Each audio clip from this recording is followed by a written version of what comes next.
way we hunt leopard is we set up baits, we find places that work for us and where the leopard hopefully will feel comfortable and will eat. You try and set up a bait on one of the routes that the leopard uses. The male leopards have got definite routes, they've got places that they come past every however many days it may be, 5-8 days. And what you do is you set up your bait there. Often your bait is in close proximity to water. And what you're basically doing is just giving yourself the chance of the leopard finding your bait. Let's get him out, we'll get him going for the leopard. More leopard bait. Baiting for leopards involves far more than simply hanging a carcass from a branch. Factors such as location of the tree, wind direction, height off the ground must all be taken into consideration. But when the bait's up, the real hunting begins. The camp's just on the other side of those hills there. Yeah, okay. So we're going to put one here by this water, and then we're going to put another one down near where we saw those elephants, I think. I guess it's just a game of covering as much ground as you can sooner or later. You bait them in these areas because that's where the cats walk. That's like their hunting channels. They'll walk down a river and use it as a hunting line. They get from point A to point B there. They don't want to walk through the long wet grass and thick brush. They make a noise that's difficult for them to get up on prey. So what they do is they walk down a gully or a river. They'll hear animals off to the side, or they'll smell animals off to the side, and then they go out of the river and they go in and do their hunt to find their prey. Nice male leopard track. Front pad, back pad? Yeah, there's two there. There's the back one, there's the front one. Mm-hmm. How big would a cat like that be? I think around 7 foot. It's a good size cat. Nice tail, yeah. Wow. Leopard hunting gets really, really dangerous when a good shot isn't made and you have to start doing a follow-up on a leopard. They are incredibly camouflaged, they're very, very stealthy, and they will attack you from so close you won't even know what's happening. It will come so quickly and happen so fast that it'll just be a blur. Lion, buffalo, or elephant attacks may be more lethal, but a leopard's is more certain. A wounded leopard always spells a violent encounter, as professional hunter Wayne Williamson knows all too well. But they had the cat come in at about 5:30, got onto the branch. The hunter took the shot and he pulled the shot, and at the time we didn't know it, but it was hit in the back leg. A wounded leopard it's going to charge you. He's going to come for you. So when you're going after leopard, you're expecting that. You've got to be on the ball. And if you are 1 inch off, you're going to get taken out. So we got up early in the morning at first light. We were on the tracks. In the direction the cat was going, there was a massive troop of baboons. The baboons erupted. There was a massive screaming and shouting and running around the baboons. We knew the cat was there. I said to Jan, the other PH, that we should run in now because the leopard will be concentrating on the baboons and it'll be like a dog hunt. Now the bush was thick and we're jostling for space. We're actually struggling to get through, the two of us shoulder to shoulder. We didn't want to split up in case you swing and shoot each other. You've got to stay close together. Again, we could hear it coming, growling and charging towards us. And I saw a little gap in the bush underneath some brush and a branch, and I squatted down to see where it's coming from. And there was a line that I could shoot if it came down there, and it did. It started to come there. Jan took a shot, and the leopard kept coming. I tried to find the gap, took a shot and winged it. I stood up, reloaded, and I couldn't see the cat. Now, the next thing I knew, the cat was all over me. Grabbed me on my right hand and ripped the shotgun out of my hand and then jumped onto me. It then grabbed me behind the ear and was pulling my head forward, raking my skull, trying to bite me in the face. I then tried to push it with my right hand and put my left hand into his mouth. This gave me a chance to grip the cat. But what I had done that morning, which is quite interesting, I've never done it before and probably will never do it again. I'd wrapped a towel around my arm and taped it to my arm to put protection, and I wore a glove on my left hand. Now that's a negative attitude in my opinion. One thing with leopards, they very rarely stay on you. They'll bite you, tear you up, and then they'll get off and go to the next guy. They like to share out the punishment. So I threw it down, I fell over, and it released it from me. It dropped it off me, and Jan ran up and shot it. I was then able to extract my hand from its mouth and stood up. The blood was pouring out of my head. I could see the scalp hanging down to my head. I managed to push it back into position with my hand. They put 39 stitches in my head. I had drains in my head for the next week, and there was quite a lot of nerve damage. It shows you that no matter how good you think you are, these animals always, it's their environment, not ours. So what do they say about leopards? For every 1 second they're on you, it's 100 stitches? 100 stitches. Yeah. So a leopard will feed on that 2 or 3 nights, maybe 3 or 4 nights? Yeah, yeah. It's going to buy us some time anyway. So as soon as he hits, we need to be here. Yeah. Same old story, huh? Mm-hmm. As soon as that big track shows up. Then we get in here. He's just been working up and down this corridor, huh? Yeah. That female will be on here all Yeah. the time, but she'll eat the rump. You'll see her eating at the rump. She won't be able to pull the rest of it up. No, I don't think so. Okay. Well, dinner table is set.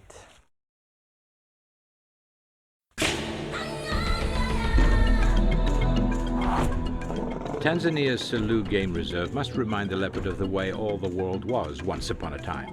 That was when its habitat ran from the Cape of Africa north to Spain, then east through Persia, India, China, and Korea. Today its range is reduced, but the leopard still hunts across the old world.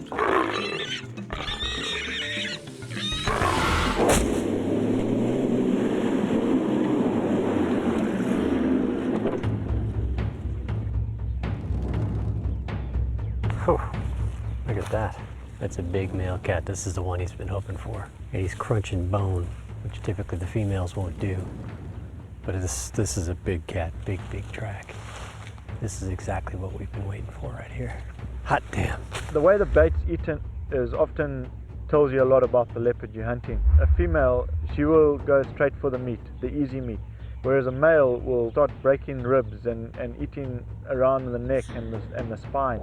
And basically he'll just break that bone and chew it. Now let's go forward because we're going to have to cut. We're going to have to dig in. You know, leopard hunting is a game of patience. Basically trying to get as many baits out there as you possibly can, so you just maximize your chances of getting a cat to work. And then once that happens, boom, they set up a blind. These are real deals. I mean, this is a substantial little structure. It doesn't take just 10 minutes to put one of these things up. It's not a pop-up deal. It's let's cut the sticks, let's cut the grass, let's measure, let's make sure we've got these perfectly round shooting holes that are just right for your rifle. Got a little string here to rest the scope on, so the gun just sits there. What I've got here is a perfect view of the bait. If he slips in, I just take a rest. I wait for him to come, wait for him to come, wait for him to stop. And then I've got a great rest. We don't want to disturb at all this cat because we need it in that tree as early as possible also because of the light. Well, this is a big one you've been waiting for too. He just happened to miss the bait. Yeah. Missed the bait, he's found it now. There's been a female working, so we may see the female coming in. You're still going to have to identify just to make sure it's the male, right? Yeah, oh yeah. There's 2 cats here, but this should be pretty straightforward, eh? Yeah. And that tree's perfect for that as well. Wow. It's small. But you see how you rip the bark up? Oh yeah, I mean, deep, tearing into it. It's so aggressive. Yeah, that's a good cat by all signs. So this is the biggest track we've seen in this concession. this is the one you wanted from the get-go. This is the From one day you one. wanted to make sure hit. Fingers are crossed, buddy. Yep. Let's hope it happens hope this so. time. Day 14, it's Getting it's down to getting the there. wire. Yeah. The leopard does not have the Selous all to itself, of course. It must share the land and the game with other predators. Its 2 most serious rivals are the spotted hyena and the lion. So the leopard has found a niche for itself, one it can exploit to the utmost. For the leopard has learned to dominate the darkness when the other predators are at a disadvantage. Not even a hyena is foolish enough to battle a leopard in the dark. For Dorsey and van der Merwe, though, this creates a very narrow window of opportunity. They have only the daylight hours in which to hunt a cat that lives by night, and the days are growing short. So it's day 25 to day 30 that I've been in a leopard blind. Never seen a leopard on bait. We come in just as I've done 25, 30 different times now, and slipping in sort of blind faith, if you will, that something might show up this time, and sit down, and within 15 minutes, all of a sudden the trees start shaking across the Karunga where the bait is. You know, Zane's looking through one of the peepholes. He's got the binocs on him. He can see it's a male. It's the big male that we've been waiting for, that's been kind of working the circuit up and down the Karunga. You know, at this point, my heart's just about ready to come out of my chest. I'm doing everything I can do to control my nerves because the safety's off, the crosshairs are on. I look over at the cameraman, he's too dark. And I'm like, you know, just crestfallen at that point. Oh, and I'm sitting there watching this, you know, barely visible, but yet completely visible. And at one point, he drops his claws down because he's so tired from hanging on. I mean, it's the most amazing sight I've ever seen in the hunting world. I mean, it was just an incredible sequence. And to go so many days in a leopard blind without seeing a leopard, and then to have, you know, this big tom, not just any old cat, but clearly the big tom in the area, show up, put on a show, was just spectacular. So the cat finally drops off, literally just lets go from his bite and drops off. And at this point, of course, I'm coming unglued, waiting for the sign that the camera's got enough light, and just about then the camera has enough light. And of course I'm sitting there going, I wonder if that's the last time we're going to see him. You know, surely he's going to come back up one more time, didn't get enough food. And we waited, and we waited, and we waited. And at that point, it became pretty clear, maybe 10, 15 minutes later, everything's silent. This cat's not coming back. This is my third leopard hunt now. First one I've seen on bait, big, beautiful male leopard, and just heartbreaking. But the good news is we didn't spook him off. He just ate all he wanted to eat, took off. So we're going to replenish this bait right here. Pray to God he comes back.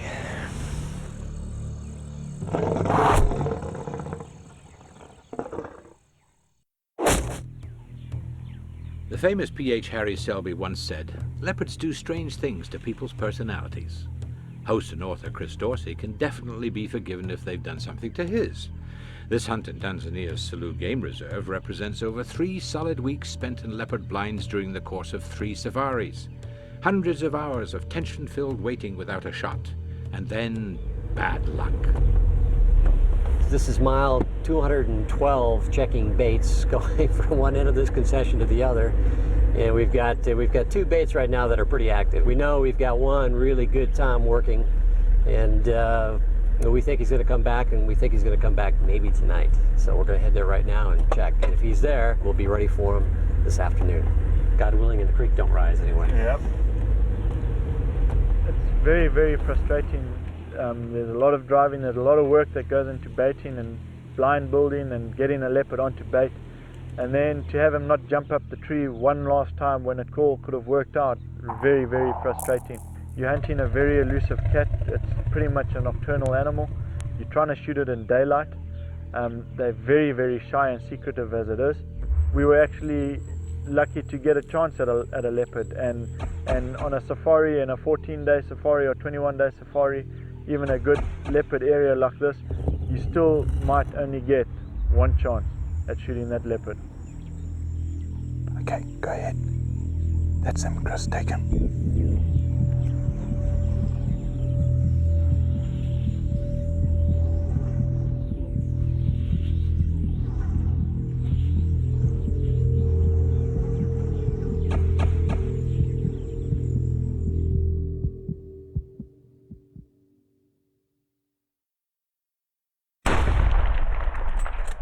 Fell straight out of the tree.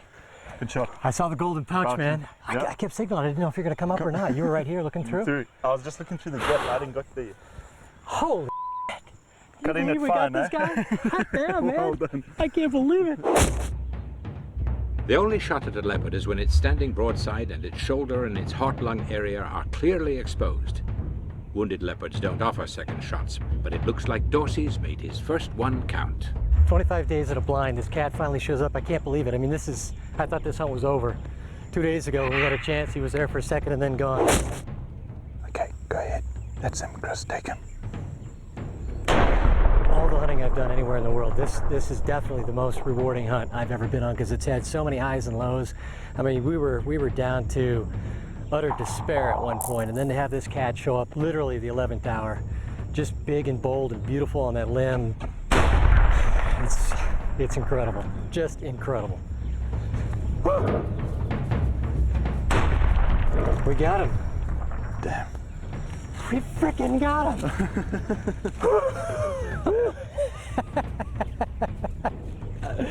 Oh my God. Oh my God. The hardest time in all of hunting may be that spent in a blind, awaiting the near magical appearance of a leopard. And most of the time there is no appearance. But then, as author Robert Ruark wrote, there comes a moment when, where there had been nothing but tree, there is now nothing but leopard. and then there follows the eternity between the shot and finding the cat. Dorsey, having spent many hours and days in this pursuit, is entitled to all the jubilation that comes from meeting dangerous game.